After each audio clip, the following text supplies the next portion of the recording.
Cause I don't give a fuck what you say. Yeah, I'ma do shit my way. So you can go kick rocks, I'ma stack bricks up, build what I want to make. 안녕하세요, 강물입니다. 오늘은 제가 저번에 예고를 해드렸던 론진 스피릿을 드디어 리뷰를 하려고 하는데요. 원래는 이미 올라갔어야 했는데 제가 좀 바쁘다 보니까 조금 늦게 올리게 된 점 죄송하다는 말씀을 드리면서 바로 리뷰를 시작해보도록 할게요. 지금 론진은 모든 방면에서 정말 잘하고 있는 브랜드 중에 하나입니다. 특히 스와치 그룹에서 밀어주고 있다고 할 정도로 정말 눈에 띄는 신제품들을 정말 많이 출시하고 있는데, 곧 출시 예정인 레전드 다이버 39mm 모델이나 최근에 출시한 스피릿 줄루타임 39mm 모델, 확실히 예전 모델하고 다르게 이제는 누구나 좋아할 만한 컴팩트한 사이즈하고 가성비라고 불릴 정도의 스펙, 이런 걸 보면 시계 마니아들의 마음을 집중적으로 공략하는 게 꽤 많이 보입니다. 특히 론진은 헤리티지 비율을 굉장히 중시하는 브랜드죠. 좋게 말하면 뚝심이 있는 거고, 그래서 우리가 원하는 비율로 안 나오는 경우가 거의 대다수입니다. 예를 들어서 러그 투 러그 사이즈가 정말 길거나 아니면 특유의 변태 러그 사이즈, 물론 이런 점들이 착용하는데 전혀 문제가 없긴 한데 그래도 구입까지 손이 잘 안 가게 하는 그런 요소들 중에 하나이기 때문에 이런 점들이 정말 많이 아쉬웠거든요. 그래도 이제는 예전보다 많이 양호해졌기 때문에 이제는 부담없이 선택할 수 있지 않을까, 저는 그렇게 봅니다.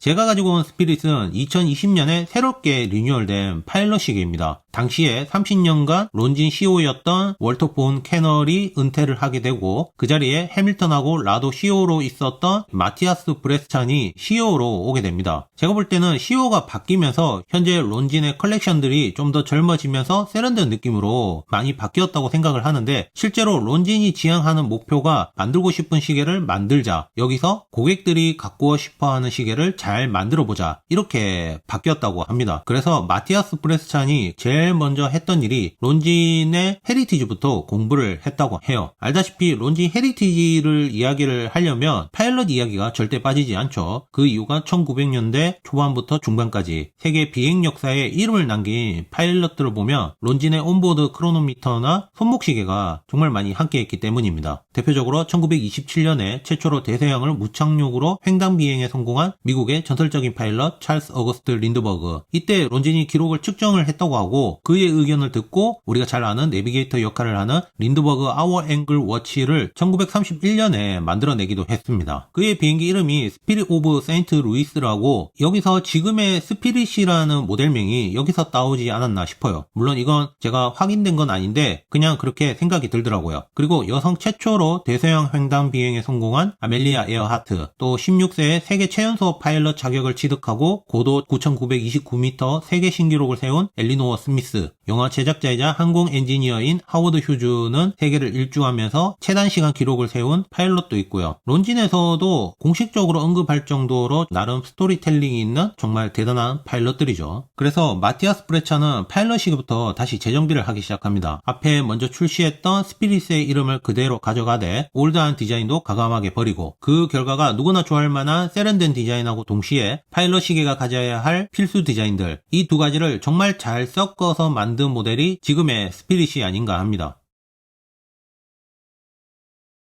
이제는 론진을 대표하는 파일럿 시계로 자리를 잡았다고 볼 수가 있죠. 저도 꼭 한번 착용을 해보고 싶었던 모델이었는데, 그래서 기회를 보다가 마침 제 구독자분이 이렇게 빌려주셨습니다. 리뷰를 해보라고요. 특히나 구독자분 직업이 소방관이신데 거의 데일리 시계로 착용 중이라고 합니다. 그 이유가 가볍고 편하고 잘 보이고, 큰 이유는 없긴 한데 이 세 가지만으로도 납득이 될 정도로 제가 착용을 해보니까 그 이유를 알게 되더라고요. 일단 이 모델 케이스 소재는 티타늄 소재로 만들어져 있습니다. 그리고 이 가격대에서 보기 힘든 5그레이드, 전체적으로 된 브러시드 핀시나 엣지 라인의 폴리시드 핀시, 티타늄을 정말 정성스럽게 폴리싱을 했다는 게 그냥 봐도 느껴집니다. 그리고 클래식한 느낌을 위해서 크라운 가드를 넣지 않고 오버사이즈의 빅크라운을 사용을 했다는 점, 조작하기도 편하고 디자인적으로도 정말 잘 어울리는 그런 느낌이 듭니다. 근데 여기서 아쉽게도 브레이슬릿은 디자인 특성상 많이 많이 불편하셨는지 팔았다고 해요. 그래서 제가 정확하게 어떤 느낌인지는 말씀을 못 드릴 것 같고, 그 대신 지금 보이는 블랙 컬러의 합성 소재 나토 스트랩은 이 모델의 특유의 티타늄 컬러하고 정말 잘 어울리는 조합이 아닌가 합니다. 또 무게가 60.1g 밖에 안 될 정도로 정말 가벼운 편이기 때문에 스트랩과의 무게 밸런스가 굉장히 좋았습니다. 또 추가로 구입한 라이트 브라운 나토 스트랩도 같이 빌려주셨는데 같이 매치를 해보니까 이질감 없이 정말 잘 어울리고 정말 편했습니다. 상당히 밝은 느낌의 컬러가 아니고서는 거의 다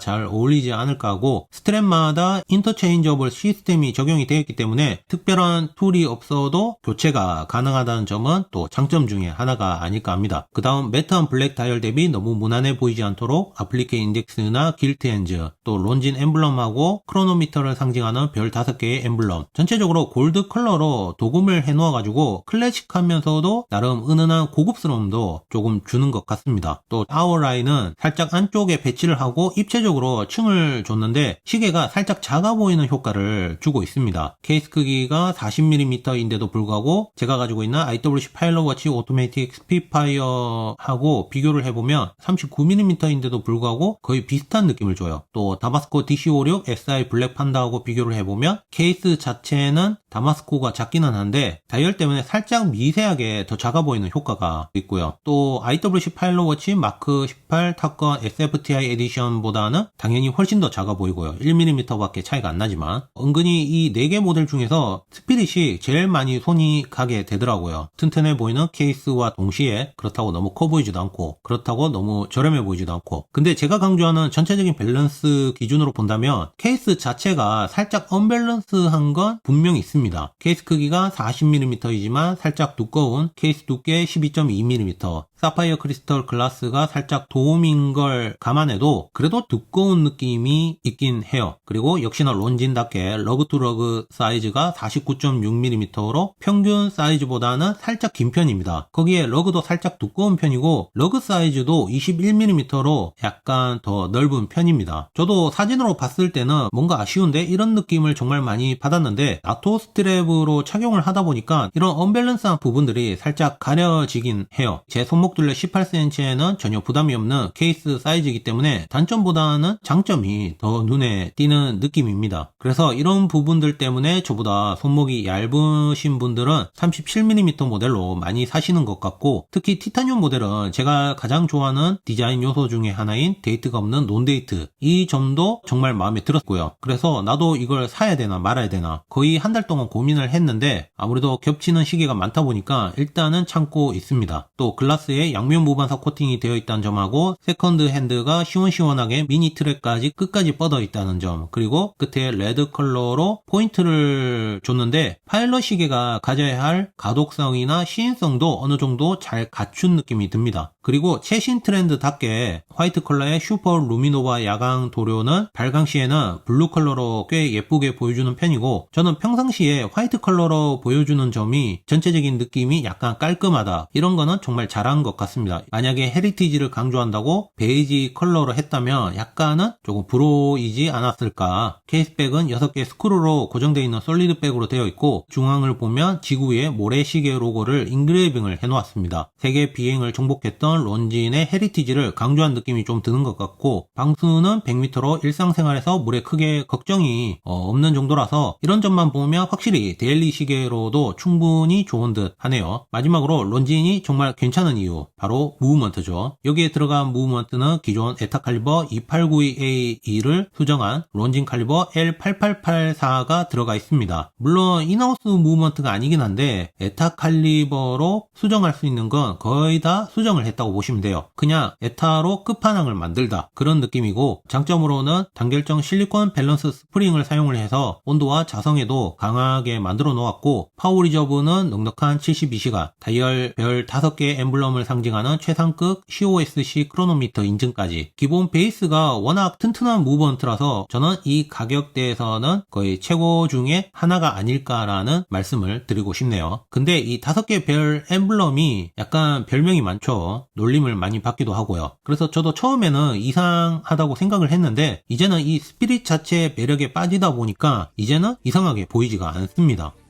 I'ma do shit my way, so 자, 다들 오늘 어떻게 보셨나요? 오늘 리뷰는 거의 장점밖에 말하지 못한 것 같습니다. 그만큼 제가 정말 마음에 들다 보니까 정신을 못 차린 것 같아요. 곧 출시할 레전드 다이버 39mm 모델하고 굉장히 고민이 많이 되는데 현재 이 모델 정식 가격이 390만원입니다. 20식 할인을 좀 받고 하면 꽤 매력적인 가격대가 아닐까 하고 확실히 가성비 끝판왕 중에 하나인 건 틀림이 없는 것 같아요. 특히 스와치 그룹이라서 CS도 정말 괜찮고 여러모로 장점이 많은 건 확실한 것 같습니다. 그리고 CO가 지속적으로 이런 느낌으로 시계를 출시한다고 하니까 더 기대가 되는 것 같네요. 그럼 오늘 리뷰는 끝.